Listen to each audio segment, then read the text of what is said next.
Hello, everyone, and thanks for joining us on the program. I'm Amarachi Ubani in Lagos. Let's begin with the developments in the Russian invasion. A Russian lawmaker taking part in peace talks with Kyiv wants Russia to consider the death penalty for the Ukrainian soldiers being evacuated from the Azovstal steel plant. He referred to the soldiers as nationalist fighters. In a debate in the State Duma, the lower house of Russia's parliament, after the defenders of Ukraine's Azovstal steelworks surrendered, lawmaker Leonid Snosky said although Russia has a moratorium on the death penalty, it should think carefully about capital punishments for the Azov fighters. In his words, they do not deserve to live after the monstrous crimes against humanity that they have committed and that are committed continuously against our prisoners. Lawmakers at the State Duma were discussing the possibility of a ban on the exchange of fighters from the Azov regiment for Russian servicemen, initially proposed by Deputy Anatoly Veseman, according to a telegram. One Russian media agency quoted the speaker as saying Nazi criminals should not be exchanged. Here's more in this report. Ukraine's military ceded control of the strategic port city of Mariupol to Russia on Tuesday, announcing it was working to evacuate all remaining troops from their last stronghold in the Azovstal steel plant.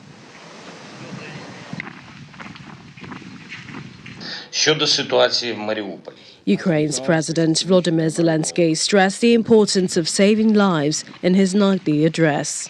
As regards the situation in Mariupol, thanks to the actions of the Ukrainian military, Armed Forces of Ukraine, Intelligence Negotiating Group, the international community of the Red Cross and the United Nations, we hope that we will be able to save the lives of our guys.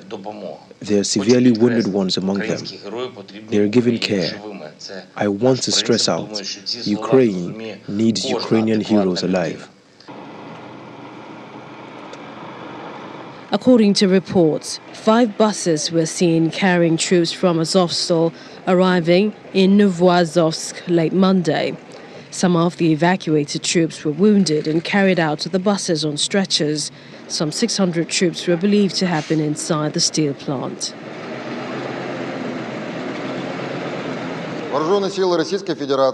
Russian state-run media outlets also posted footage of what they say were injured Ukrainian soldiers being evacuated from Azovstal. They are expected to be exchanged for Russian prisoners of war. Meanwhile, over Sweden and Finland's NATO bids, President Vladimir Putin appeared to climb down from Russia's objections to both countries joining NATO, saying the countries poses no direct threat to them. However, the expansion of military infrastructure into his territory would certainly provoke the response. Well, Mr. Prime Minister, welcome. It's great to have you here. US President Joe Biden met with the Greek Prime Minister Kyriakos Mitsotakis in the Oval Office in Washington, D.C., saying they would discuss their ongoing support for Ukraine and trade partnerships. Mitsotakis described the US-Greek relationship at an all-time high and that the two countries were facing united the challenge of Russia's invasion into Ukraine. Sadly, Russia's brutal attack on Ukraine is also about threat to democracy from autocrats and want to bear down on rules-tested orders and rule-based orders. I want to thank you, Mr. Prime Minister, for Greece's moral leadership here. It's not easy, I know, but thank you. And we have much to discuss today, our ongoing support for Ukraine, our deepening defense and trade partnerships, energy security, climate change, and so much more. The two countries have always been on the right side of history. We've fought in wars together. And of course, we are now facing united the challenge of Russia's invasion into Ukraine. At the same time, this visit is an opportunity to reassess the status of our relationship. Last week, Greece's parliament approved the renewal and amendment of a defense cooperation agreement with the United States. First signed in 1990, it allows U.S. forces to train and operate in Greek territory. The latest amendment, agreed in 2021, extends the cooperation by allowing the presence of U.S. forces in 4 more military areas. Mitsotakis told Parliament the agreement shields the country against security threats, and that agreement grows in importance against the backdrop of the war in Europe. In the meantime, Finnish President Sauli Niinistö has begun a two-day visit to Sweden. He met with King Carl Gustaf. Both men travelled to the royal palace in a horse-drawn carriage. They both said the visit would focus on Finland and Sweden's decision to join NATO. After the meeting at the palace, Niinistö is scheduled to address the Swedish parliament and then meet Swedish Prime Minister Magdalena Andersson. The decisions by Finland and Sweden to apply to NATO set the two countries on a path towards ending policies of military non-alignments that have defined their defence strategies since the start of the Cold War. But the accession process hit a snag when NATO member Turkey's president said he would not approve either bid. The VOA's Anna Chernikova is in Kyiv. Anna, great to see you. We're trying to understand, what happened at the Azovstal steel plant today. Did the soldiers surrender, and then on what conditions? Hi. Well, it doesn't. It doesn't really announce or seem a surrender. What we know is that it was an agreement for evacuation, which was in work for the past couple of weeks, is what we know from the Ukrainian officials. What we also know is what President Zelensky confirmed in his late evening speech, that this evacuation was organized and realized by the Ukrainian army, Ukrainian intelligence, as well as international partners, International Red Cross organization, and the representatives of the UN. This more looks like an evacuation in order to exchange soldiers. And this is exactly what is the plan, according to Ukrainian officials. So for the moment, we know that 53 heavy injured soldiers were evacuated from Azovstal.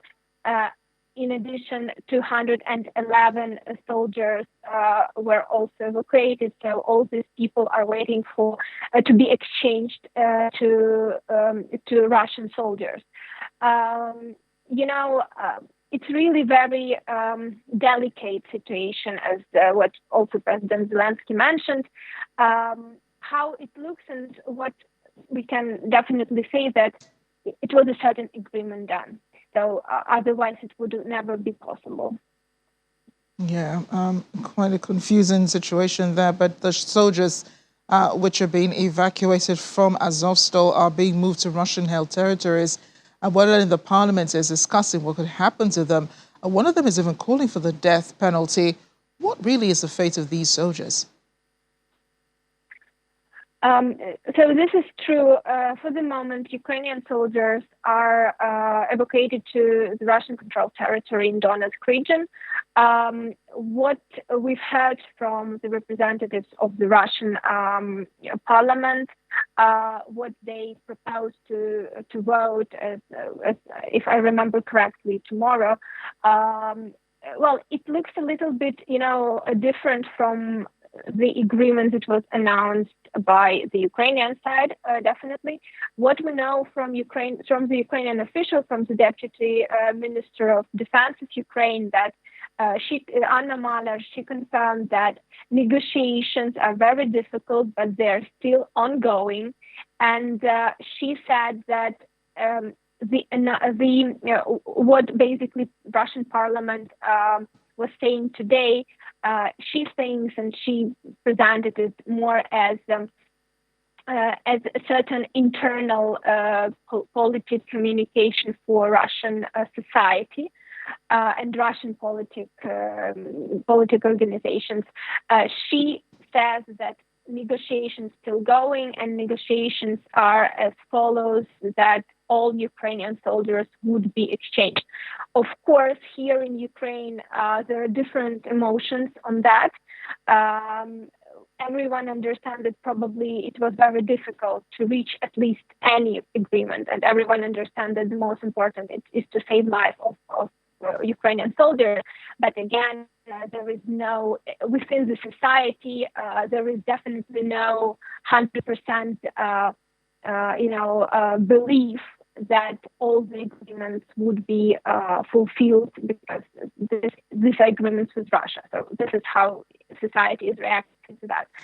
I really hope that that negotiations would go on and that these announcements by Russian government in terms of Azov battalion would not going to turn truth, because Azov battalion is not it's not anymore a battalion separated from Ukrainian army. It's a part of Ukrainian army, so it's not as Russian government called it, Nazi or whatever.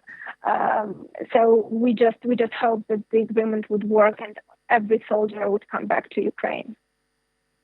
Talking about negotiations, Anna, Russia is saying that Ukraine has practically withdrawn from the negotiations while blaming Kyiv for Moscow failing to compromise. I know that this concerns the peace talks that are supposed to be taking place.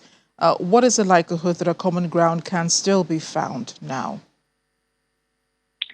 What we know from the advisor to the head of president office, Mr. Podolak, he today announced that the negotiations are suspended. They are suspended due to different reasons and a lot of difficulties within these negotiations that unfortunately the Russian side is not, according to him again, is not ready to negotiate, and they continue to try to put their own decisions as the only and final.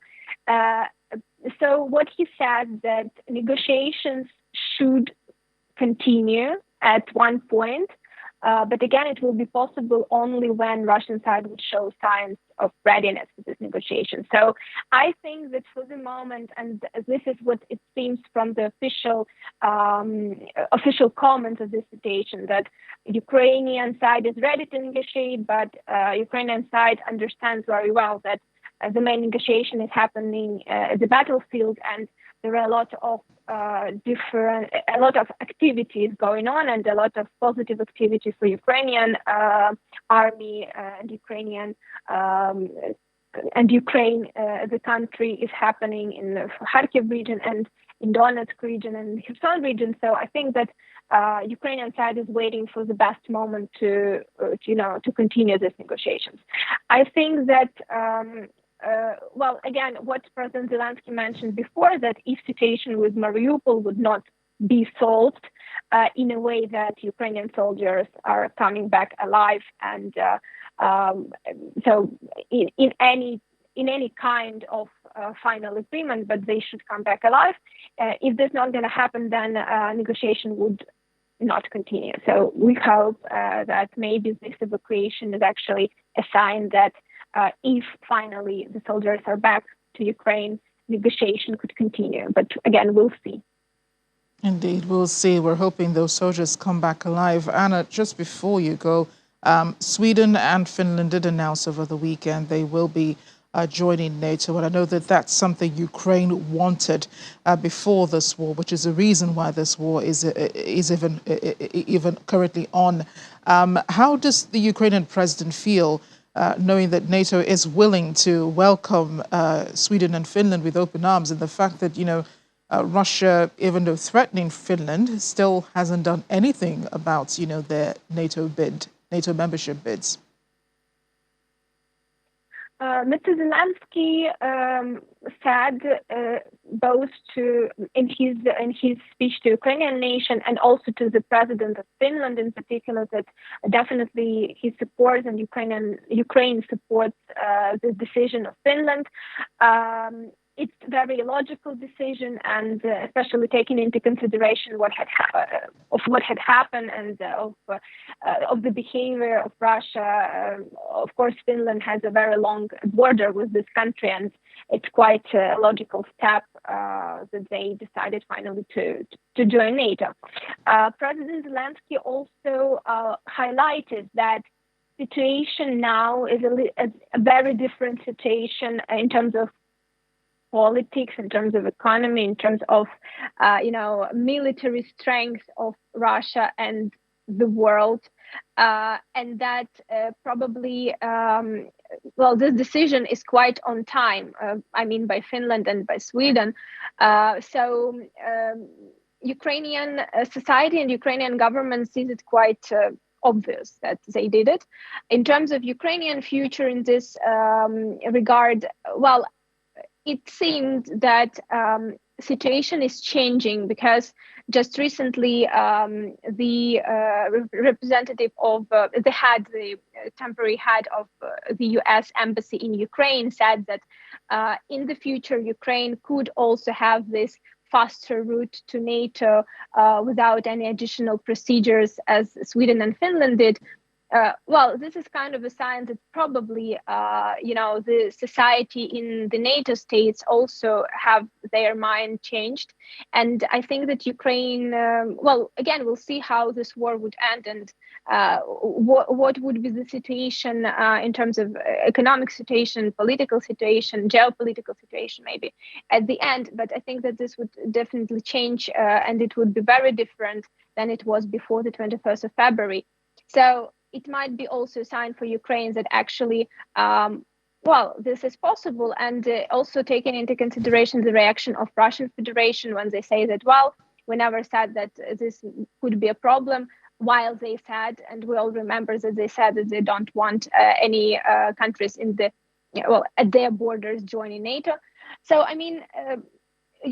battlefield will decide everything. And of course, Ukrainian army is very different from what it was 3 months ago, with different equipment and different, experience. So I think this might change everything for both Ukraine and NATO states. Indeed, it might change everything, and that's if they can get past Turkey at this time. Anna, thank you again for speaking with us, and do stay safe.